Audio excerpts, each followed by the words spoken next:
মুন্সিগঞ্জে ঘুরতে গেলে আপনার পছন্দের প্রথম তালিকায় রাখতে পারেন ইদ্রাকপুর কেল্লা। যেতে পারেন পরিবার, বন্ধু বান্ধব নিয়ে। মনোরম প্রকৃতি পরিবেশ, রয়েছে জাদুঘর, দেখবেন প্রাচীন আমলের দুর্গ, 350 বছরের পুরনো মোগল স্থাপত্য, সম্রাট আওরঙ্গজেবের সময় বাংলার সুবেদার মীর জুলমা 1660 খ্রিস্টাব্দে বর্তমান মুন্সিগঞ্জ জেলায় সদর উপজেলায় ইছামতি নদীর পশ্চিম তীরে ইদ্রাকপুর কেল্লা নামক স্থানে এই দুর্গটি নির্মাণ করেছিলেন। 5904 বর্গমিটার আয়তনের নির্মিত ইটের তৈরি এই কেল্লাটি।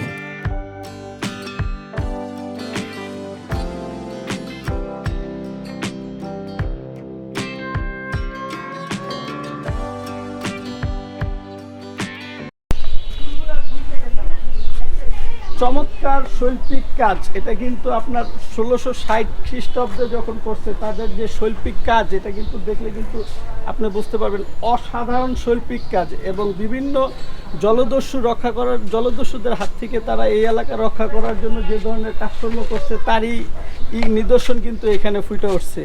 তো আপনারা এখানে আসলে এই জিনিসটা দেখতে পারবেন। মুন্সিগঞ্জ যদি কেউ কখনো ঘুরতে আসেন, বেড়াতে আসেন, অবশ্যই আপনারা এই ইদ্রাকপুর কেল্লাতে আসবেন। এটা খুব সুন্দর একটা জায়গা এবং মনোরম পরিবেশ, সবাইকে নিয়ে আপনারা আসতে পারবেন।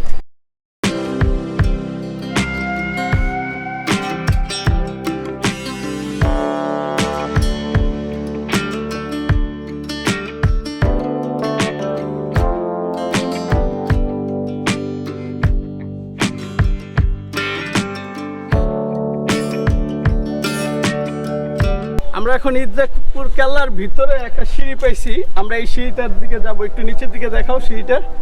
যে সিঁড়িটা, চলো আমার সাথে একটু, আমরা একটু সিঁড়িটা দিয়ে নিচে নামি, নিচে নামে দেখি যে ভিতরে কি আছে আপনার।